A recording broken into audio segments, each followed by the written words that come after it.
Majuska TV.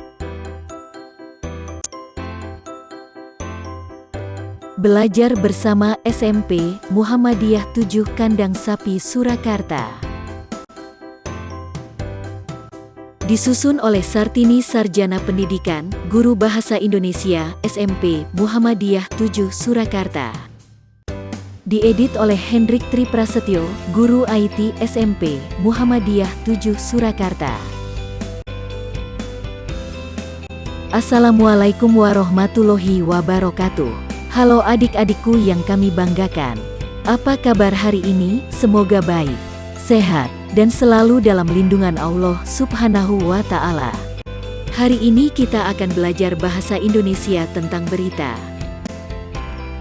Berita adalah laporan mengenai suatu kejadian atau peristiwa.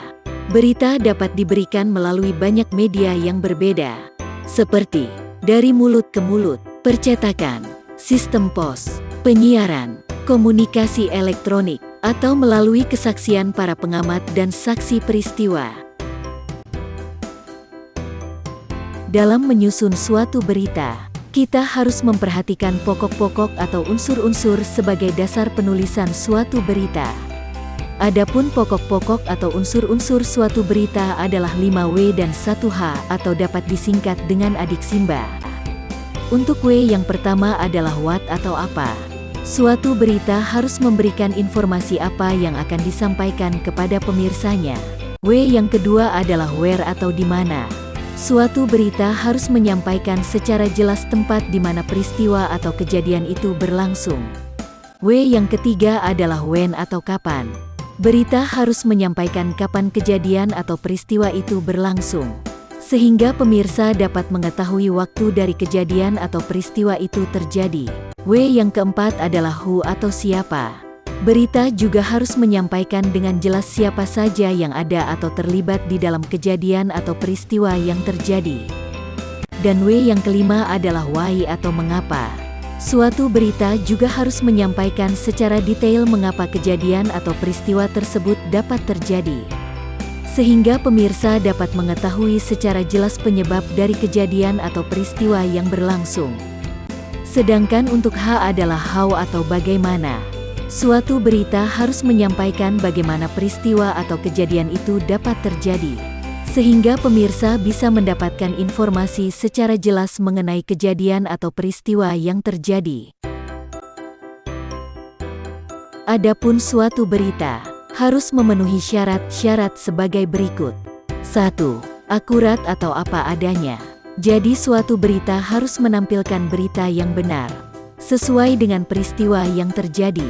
Dalam suatu berita tidak diperbolehkan menampilkan berita bohong, atau menyesatkan, atau lebih sering disebut sebagai hoak.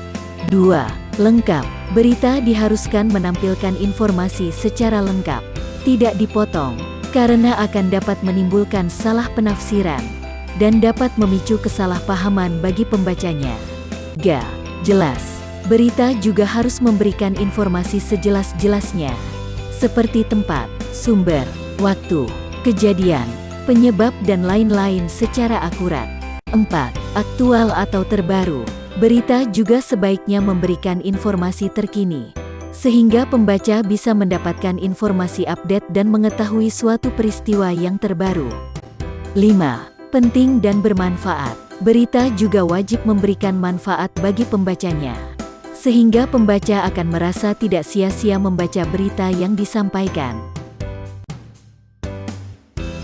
Selanjutnya, mari kita belajar tentang teks fiksi.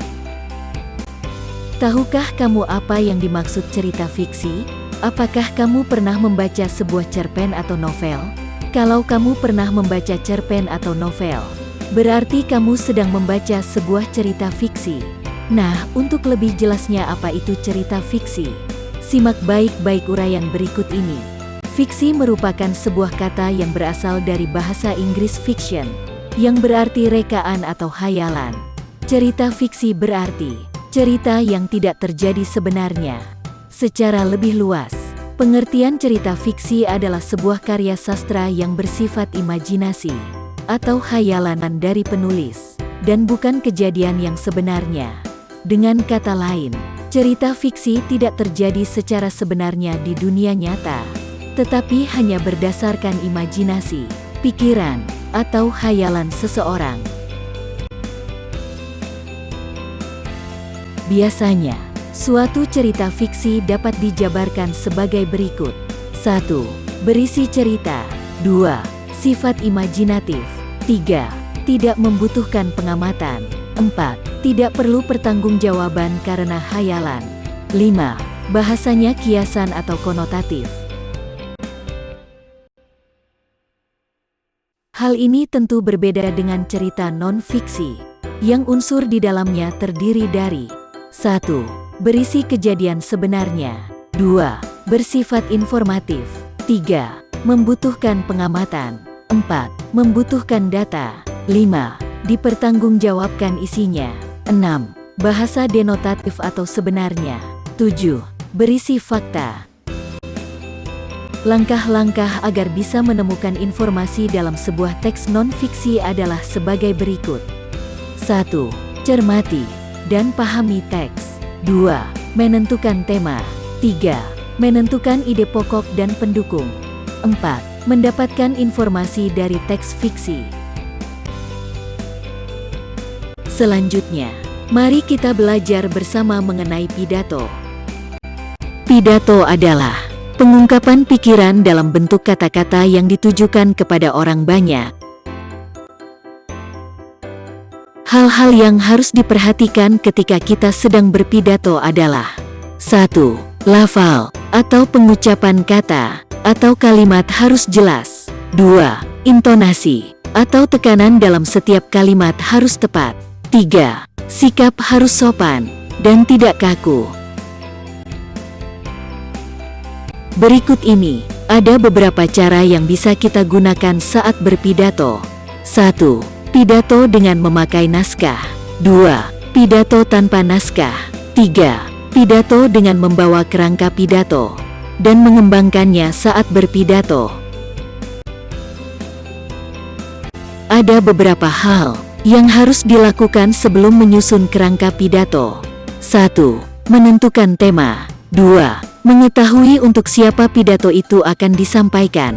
3. Menentukan pokok-pokok apa saja yang akan disampaikan. Sedangkan, pokok-pokok atau struktur pidato adalah sebagai berikut. 1. Pembukaan. Biasanya berisi kata pengantar atau salam pembuka. 2. Isi. Biasanya berisi tentang hal-hal pokok yang akan disampaikan, berupa informasi, alasan, hiburan, pengaruh dan pengetahuan. 3. Penutup. Biasanya berisi ucapan terima kasih atas segala perhatian, ucapan maaf bila ada kesalahan kata dalam berpidato, ucapan kalimat penutup, dan salam penutup. Terakhir, mari kita belajar tentang membaca intensif bersama-sama. Membaca intensif adalah teknik membaca dengan sungguh-sungguh, detail, urut dan rinci untuk memahami isi bacaan. Membaca intensif dapat dipergunakan untuk menemukan makna tersirat atau tersembunyi, maupun tersurat atau tertulis dalam suatu bacaan. Makna tersirat maksudnya makna yang tersembunyi yang terdapat dalam wacana. Makna itu tidak secara nyata tertulis dalam wacana, namun makna tersirat dapat diketahui manakala sudah membaca wacana tersebut dengan tuntas. Membaca intensif juga dapat dilakukan untuk menemukan ide pokok atau tema suatu bacaan. Membaca intensif berfungsi untuk mengetahui lebih banyak tentang bacaan, misalnya tentang penulisnya atau permasalahan yang dibicarakan mulai dari awal sampai akhir. Terima kasih atas perhatiannya, sampai bertemu lagi di pelajaran berikutnya.